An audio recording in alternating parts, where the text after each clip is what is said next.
Sure. I think just starting off with excited because I think I finally see some sun peeking through today, so that's a good thing. I think probably to a certain extent dodged the bullet with the storm that came in. We didn't get quite as much rain as maybe some forecasted. Although we did get a lot on really Saturday night, Sunday, just a little bit this morning. I was upset for our guys. We didn't get to play last week. You only get 12 opportunities guaranteed, and one of them is now gone. So that part of it's unfortunate, but I do understand why with the weather the way it was. You never know how those storms are going to play out. And so now this week, focus all on Gardner-Webb and looking forward to finally playing our first home game this weekend. So all our guys are excited about that, and we're ready to get going. Thank you, Coach. Our first questions come from Ethan Joyce. Ethan, please go ahead. Hey, Scott, I know you've talked about the structure of the week and how you guys keep it similar so everything just kind of stays the same week in, week out, but is it hard to maintain that when you have a week like last week and you shift from game week to just like an unexpected off week?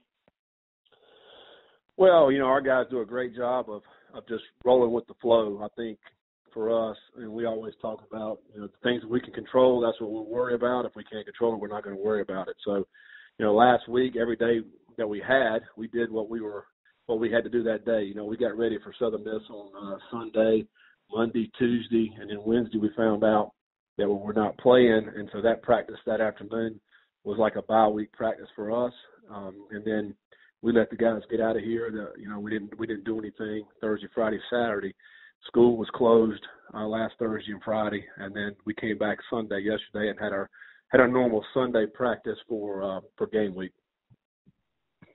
And with the guys that are from maybe the more affected areas, how do you guys stay in contact with them? Are you just talking with them? Or are you trying to stay in contact with their families as well? Just how does that work when you're trying to maintain that?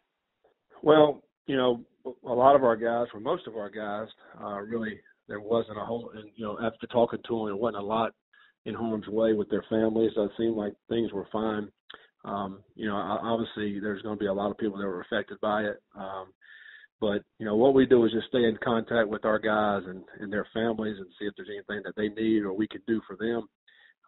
Really over anything where a natural disaster is occurring. We've done that, over the years for anybody that's affected that way. And it's really no different with with one of our guys. If something happens with one of their family members, maybe a death in the family or anything, a crisis within their family, we're always there to support our guys and whatever we can do to help and obviously allow them to get back home when they need to go back home. The last one for me, I know I asked you about Jalen Moore last week, and you talked about just kind of the heart that he had, and, you knew he was going to be one of those guys that would make himself better just because he was determined to do so. Was there a moment in his career where you realized you had gotten it right with him and that you had something really, really special?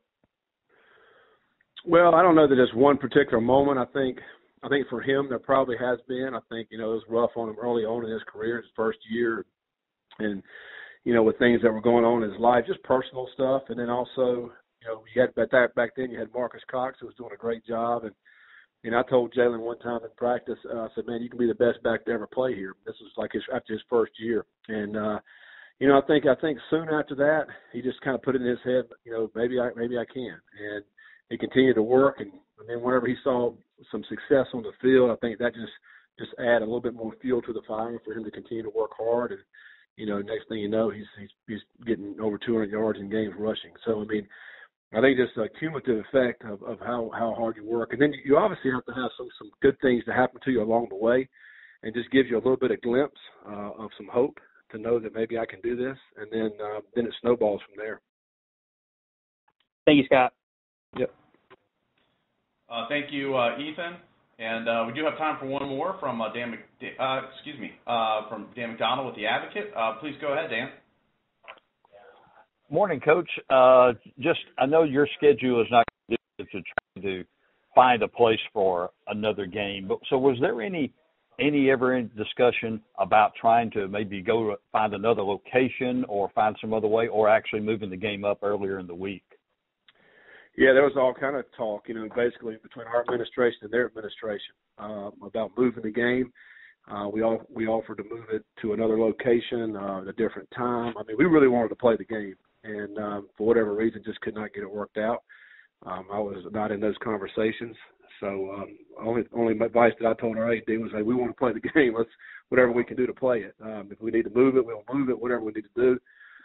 Just never did get it worked out because we knew our schedule was not going to allow us to play any other time. Appreciate it, Coach. Yep.